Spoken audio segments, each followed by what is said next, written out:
Barça! Barça! Barça!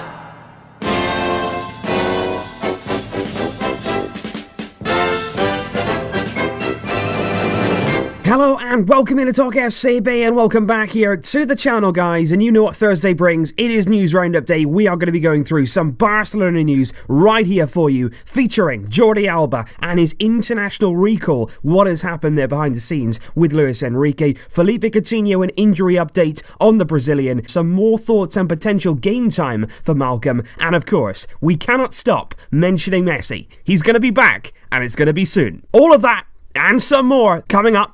Let's do this. But I want to start here with the cover of Sport, of course, the local paper in Barcelona covering all things to do with Barcelona. And their front cover today reads loud and proud, Barcelona are doing very, very well. And I think that's actually a pretty accurate representation of how we all feel right now. Things are going pretty well indeed. And it actually goes on to list here in bullet points the areas really where we've been really strong in recent weeks. They say that Barcelona are the only team so far out of everybody to have qualified for the knockout stages, which is really impressive in itself, but even more impressive when you consider that we were placed in what many called the group of death, with Inter, Tottenham, PSV. We've navigated our way through, we've got an early qualification, and all things point right now to finishing top of that group. It then goes on to mention that we're currently top in La Liga, showing some very strong form in our domestic league, and then the fact that we're doing all of this without the services right now of Lionel Messi, and we've coped extremely well. The squad has been really, really good. We've demonstrated a lot of qualities without Messi, and we've managed to get through those really difficult fixtures without our talisman. They also mention the fact the whole squad is contributing right now. Not only the first team, not only the key players, but even the fringe players and players coming off the bench. They're having an impact, and that is really good to see. And finally, that Ernesto Valverde is starting to really impose himself and do some good things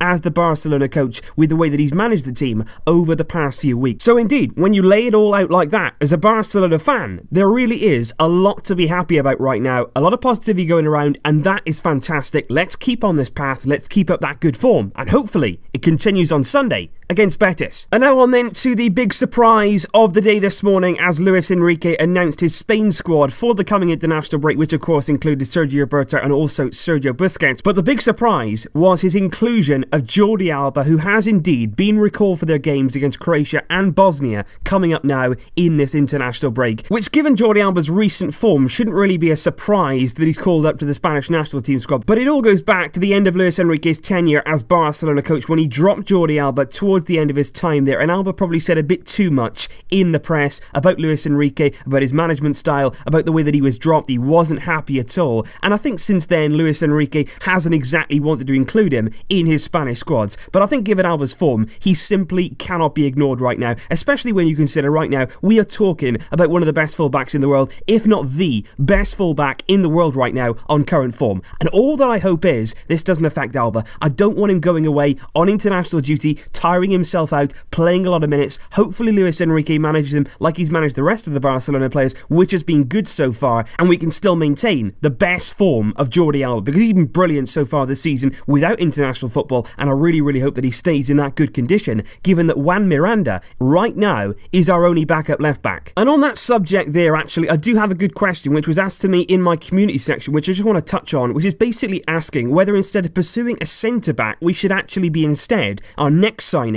be another left-back. And that's actually a good question. Should we go out into the market and try and get a backup for Jordi Alba, or maybe somebody who could even push him in that left-back role? But that would be really, really difficult to find. We don't want to keep going down the path of signing players like Lucas Digne, who come in for quite big money, 20 million, don't really play, and then end up leaving anyway because they can't dislodge Alba. So we can't keep going down that road and wasting transfers, really. And I think it all depends on Ernesto Valverde and whether or not he genuinely trusts Juan Miranda. I think we have to start seeing more of Miranda. I'm not saying starting games, but I'm just saying include him in some squad lists, bring him along to trips, give him that first team experience, and then just put him on for some final minutes in games, give him a run out of the camp now. That's what he needs, a bit of confidence, a bit of belief that he can be a first team player, and just a bit of trust in him, just to see whether he is ready to step up as the backup left back in the first team squad. That's the only way we're ever going to find out whether we can count on him as the backup for Jordi Alba, because like I say, if Alba gets an injury, we are in in real trouble right now. And if we don't count on him, if Valverde really doesn't trust Miranda and we don't see more of him, perhaps we will see another one of those stopgap left backs just to fill the void until the next one. But now for some rather unfortunate news with regards to Philippe Coutinho, who unfortunately will not get the opportunity to follow up immediately on his impressive showing against Inter after he picked up an injury, and tests that were carried out this morning have confirmed that Coutinho has a small rupture in his left leg, in the muscle. It's not a massive injury, but it is something that's going to keep him out, which the club say for approximately 2 to 3 weeks of action, which given the international break that's approaching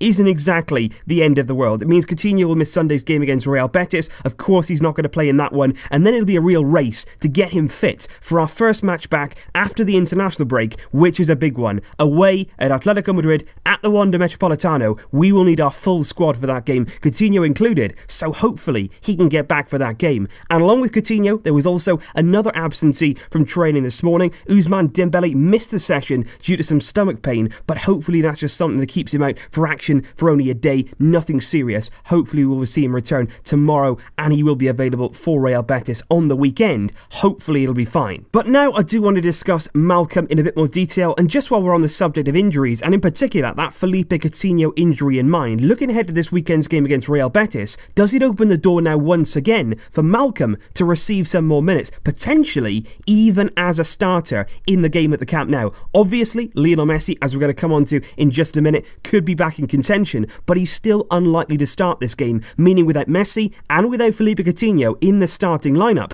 could we start to dream of potentially Suarez up front with Malcom and Ousmane Dembele either side of him? A lot of pace, a lot of driving, direct running. That could be incredible. Let's wait and see what happens in the coming days. But Malcom certainly right now going to Valverde's office, banging on the door and saying, look, I'm ready for this. But now it is time to talk about Lionel Messi. We do move on to the man himself, who does look increasingly likely to return in some capacity on Sunday against Real Betis. And the reason for that is simple. He is absolutely determined to do so. He wants to get out there before the international break. He wants to make his return and be absolutely ready for that Atletico Madrid game after the international break. He wants to start that game against Atletico, bring himself back in here against Betis and get ready. And I still don't think right now we're going to take any risk with him. We're not going to rush it. There's no need to do that. But I just think Messi right now has been working so hard. He's been trying to get back as soon as he possibly could, and he wants to return to the Camp Nou field on Sunday, and I think we're going to see it at some stage. He was in training once again this morning. No medical green light yet, but that is expected to come in the coming days, hopefully. And of course, yesterday I did mention that he came in even on the squad's day off. It was their day off yesterday. Messi came in, he trained, he recovered, he was working on his recovery really intensely, and that was incredible. And I actually just want to talk a bit more about that, really, the work ethic of Lionel Messi, because a lot of people talk about his quality, his talent. Ever since a young boy, he's had this unbelievable talent with the ball. He can move, he can do anything on the football field, down to that raw ability. But what people never talk about with Lionel Messi is that hard work. When you're talking about Ronaldo, all you hear about is how he's worked and he's got his maximum out of his body. He's an athlete, he's worked tirelessly to become the professional that he is. But when people talk about Messi, they just think that he was made as this genius. He is a genius, but he is also somebody who does work incredibly hard in training, off the field, with nutrition, with taking care of his body. That is why this injury that he suffered is such a rarity. This guy hardly ever gets injured because he keeps his body in sensational condition, he works hard, he looks after himself, and right throughout his career, he has always been somebody who has trained so intensely, so meticulously, and I think that's not given enough credit to Messi there. He is not given enough credit in terms of how hard he has worked right throughout his career, coming over from Argentina as such a young boy, taking that risk away from his family, working hard to pursue his dream, moving the other side of the world